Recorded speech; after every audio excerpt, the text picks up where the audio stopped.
Hi, I'm Mian. Years ago, my sister left me in the middle of the woods, on purpose, just to see if I'd survive the night. She called it a challenge, but the real test didn't end when I made it out. It started when I got home, and no one believed me. Not my mom, not my dad, and certainly not her. They said it was just a misunderstanding. But then came the lies. The fake reunion video, the lawsuit, the silence that hurt worse than the forest ever did. Why would your own family try to erase you, and then punish you for remembering? This story? It gets worse before it gets better.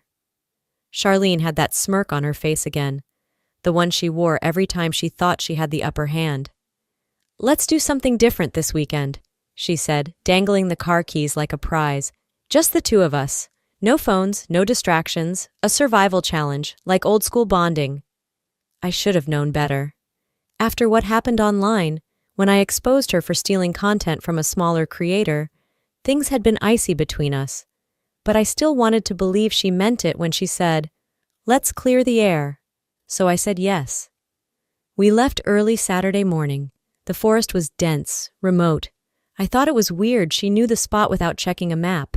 Even weirder when she asked me to hand over my flip phone. "For safety," she claimed. "Just in case one of us gets tempted to bail." She carried the heavier pack. Mine felt strangely light, but I brushed it off. Maybe she was trying to be nice. Maybe this was real. When we set up camp, I noticed there were no trail markers nearby. Just trees, endless trees. "This spot's perfect," Charlene said. "Secluded, peaceful, honest." That last word stuck in my throat. The sun was dropping behind the ridge when we sat for dinner. Canned beans, crackers, warm soda. I tried to relax, but something in her eyes made me tense. Out of nowhere, she dropped her fork. "You had no right to humiliate me online." I blinked. "Humiliate?" I told the truth. "You always play victim, Mian," she snapped. "Guess what? Life isn't fair. Grow up." I didn't answer. I didn't need to. The anger in her voice said everything. She stood up fast. "I need to cool off," she muttered, and disappeared into the trees. I waited. 10 minutes, 20. Then I checked my bag. Flashlight, gone. Snacks, gone. Phone, dead. I searched around, but she had taken her pack and vanished. I started walking in a wide circle, calling her name. Nothing. Just the echo of my own voice bouncing back at me. That's when I saw it. A small camcorder on the base of a tree, light blinking red. I picked it up, pressed play. There she was, grinning into the lens. She thinks this is bonding. Let's see if she survives one night. My stomach turned. It wasn't a joke. It wasn't a prank. She left me. On purpose. I ran until I couldn't anymore. The forest swallowed the last light of day. Coyotes howled somewhere in the distance, and the cold crept in through the sleeves of my hoodie. I found a hollow tree, barely wide enough to curl into. My limbs trembled. Not from fear. Not entirely. It was the betrayal that shook me. I wrapped my arms around my knees and whispered over and over, "I will make it to morning. I will make it to morning." When the sun finally broke through the trees, I didn't feel relief, just raw, dry exhaustion. My lips were cracked. My legs were stiff from curling inside that hollow tree all night. But I was alive. I kept whispering that part, like it would mean something to someone when I told them. I followed the faint sounds of a road, walking for hours.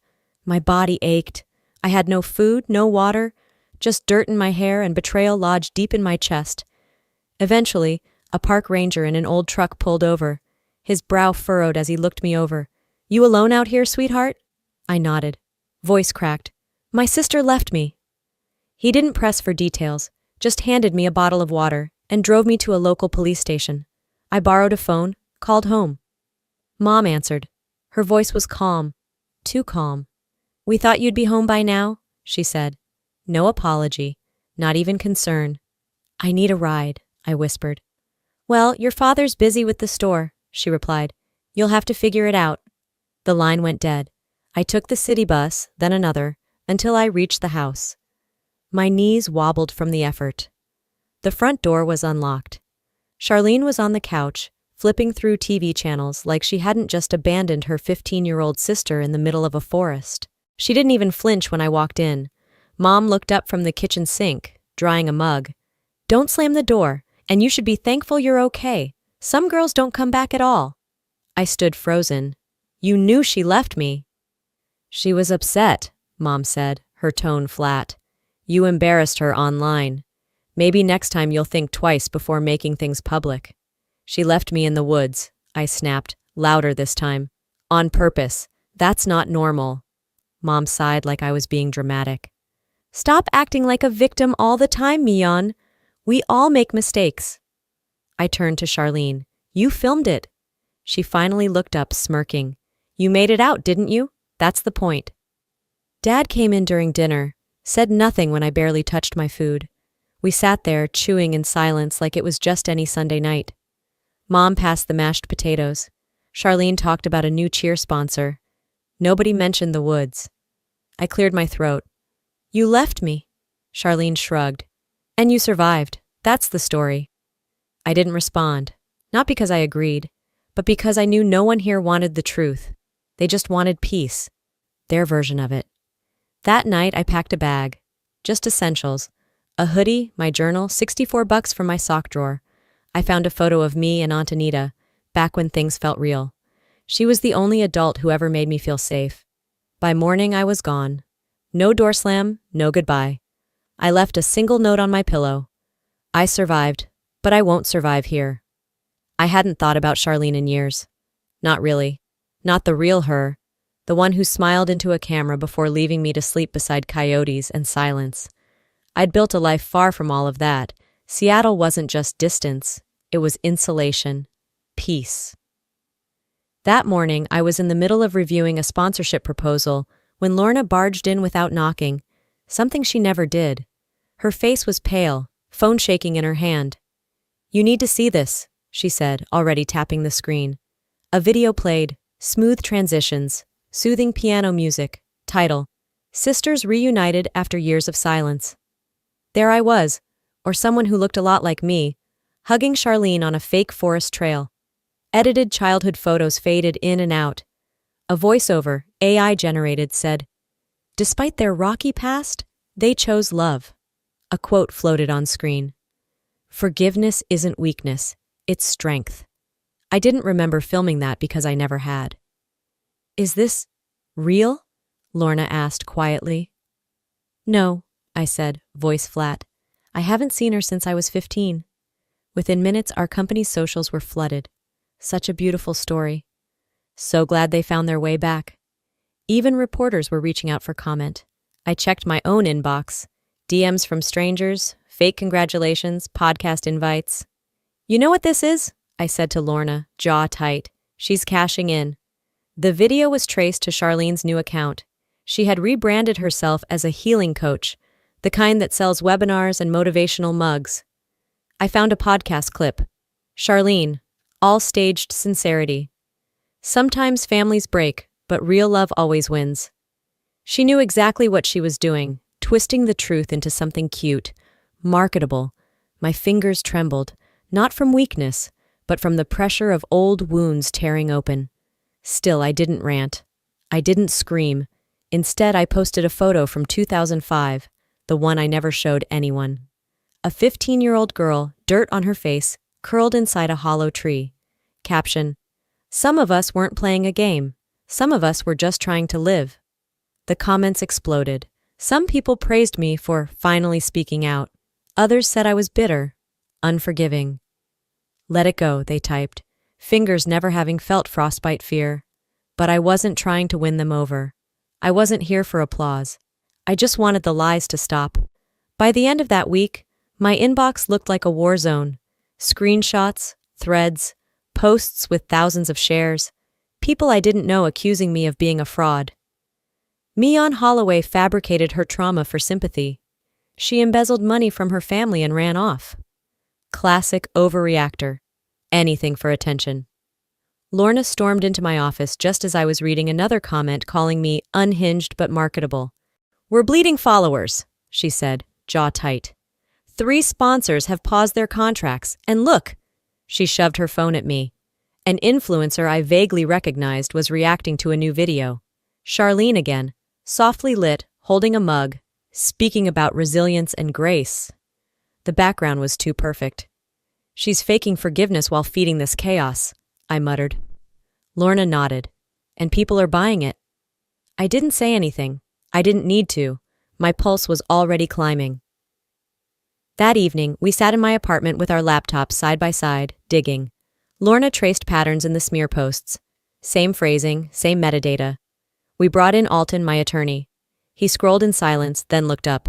These posts are being funneled through a boutique PR firm out of LA. Small team. But they used to manage a wellness influencer, Charlene. So this wasn't just damage. It was strategy. She was using paid campaigns to rewrite the past, branding herself a peacemaker while framing me as a bitter ghost. I didn't cry. I filmed. It wasn't high production. Just me in my living room. Simple lighting. One take. If I made it up, I said, eyes steady, I wouldn't have changed my name. I wouldn't have moved 3,000 miles away. I wouldn't have kept the camcorder she left recording at the base of that tree. I didn't blame. I didn't name, but I didn't need to. The video spread fast. The next night, my phone lit up with a contact I hadn't seen in years. Mom. I let it ring, then picked up. This is not how families solve things, she said. No hello. I waited a beat. This is how truth survives when no one else defends it. There was a pause, not long enough to be regret. Then a click. No goodbye. The letter arrived in a plain white envelope, tucked among my usual stack of reports and coffee-stained mailers. No return address, but the handwriting was unmistakable. Slanted, rigid, controlled. Mian, can we talk, just us, before things get worse? Mom. Lorna read it over my shoulder and shook her head. She's not asking for you. She's asking for quiet. I nodded but said nothing. I didn't agree to meet her for her sake. I did it for mine. 2 days later, I sat across from her at a quiet cafe downtown. The place smelled like cinnamon and overbrewed espresso. Jolene arrived 10 minutes late, dressed like she was going to church, pearls, pressed coat, the works. She smiled too much. You look tired, she said, folding her napkin like it mattered. You look the same, I replied. Her smile cracked for a second before she leaned in.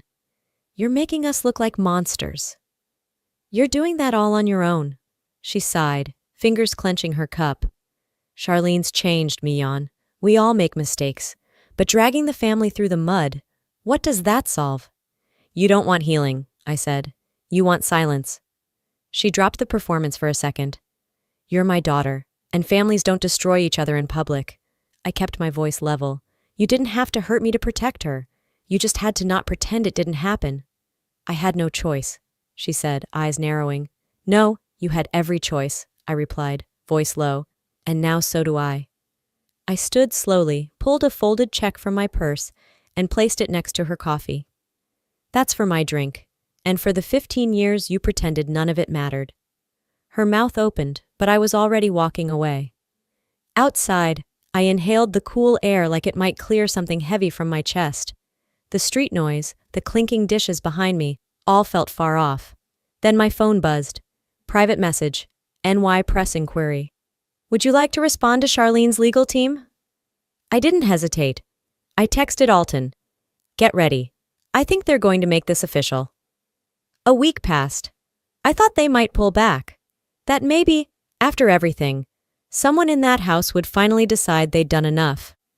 They didn't. The courier arrived just before noon.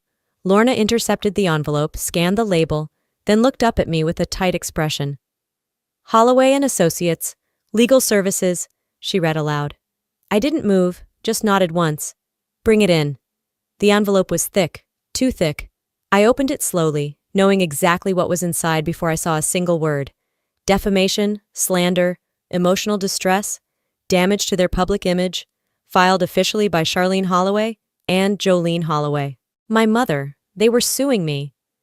Lorna stood silently, eyes flicking to the paperwork. They really did it. They really did. That afternoon, I sat across from Alton in his firm's conference room. He flipped through the lawsuit with sharp, clean fingers, lips pressed into a flat line. They're not suing for truth, he said after a beat. They're suing for silence. This is about control, not court. Can they win? I asked. Not a real victory? But they can drag it out, bleed you dry in discovery, create enough public noise to make people doubt you. Again. I leaned back in my chair, jaw locked. So we hit back, quietly, effectively. He nodded. Then let's begin. Back at my office, I canceled 2 meetings, wrote an internal email to the board. This is personal, not professional. 9:15 remains solid. We are not backing down. Then I opened my public account and typed, "You don't get to hurt someone and then sue them for remembering it." It spread faster than I expected. Comments rolled in. People who doubted me began to ask harder questions. Some who'd stayed silent started to speak. And then, that night, a message landed in my inbox.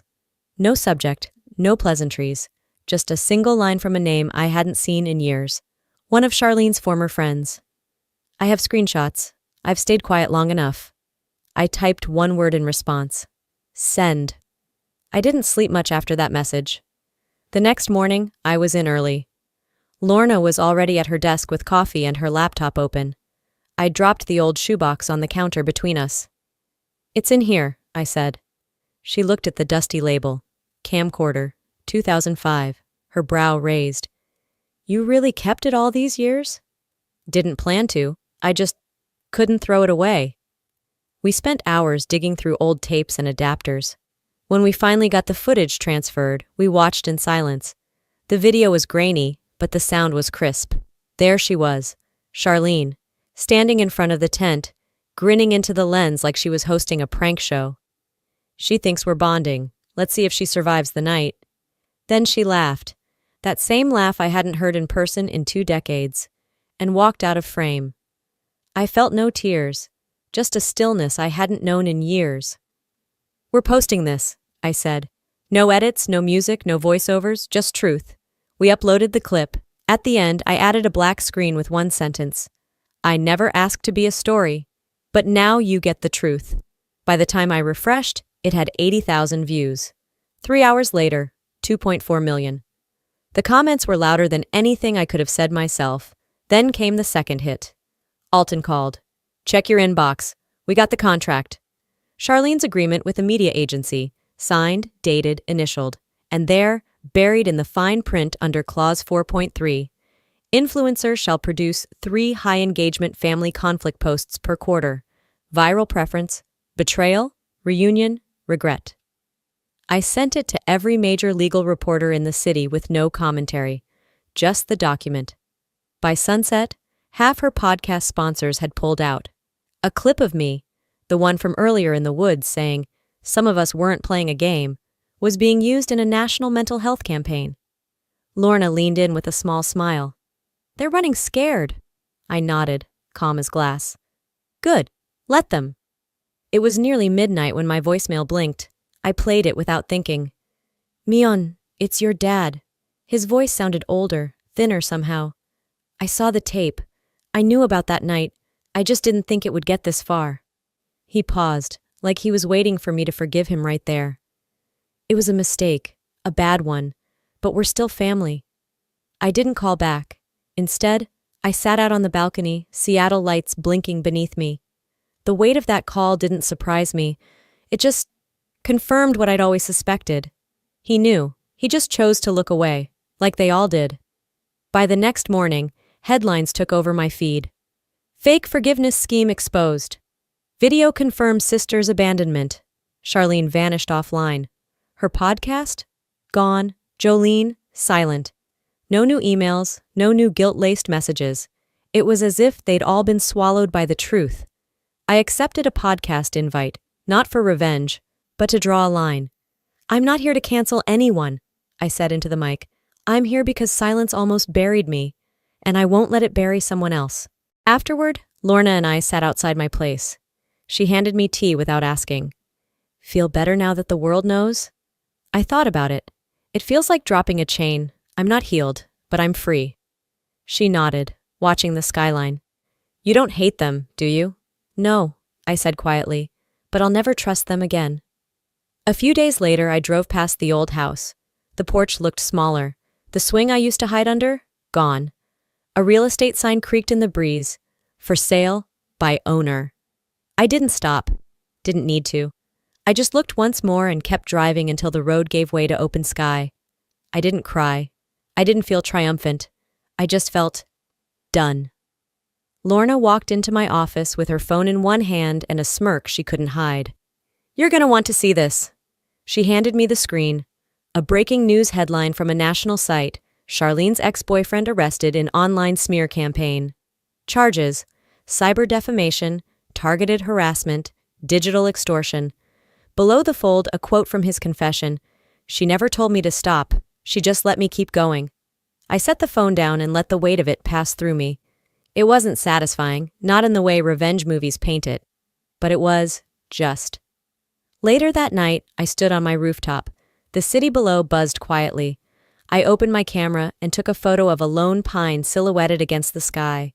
I uploaded it with a caption: "I was left in the woods once, but I built something there. I built me." Thousands of notifications followed. Hearts, comments, messages. I didn't read them. I turned them off. For the first time, I didn't need the noise. My phone buzzed again. "Aunt Anita. Dinner this weekend? Your aunt misses you. Mexican or Italian?" I smiled at the screen. "Mexican, extra margaritas." Not everything was broken. Some pieces were still mine. Some were still warm. Before bed, I scrolled through my contact list. Found my parents' numbers. Paused, then blocked both. No dramatics, no ceremony. Just a decision made in quiet air.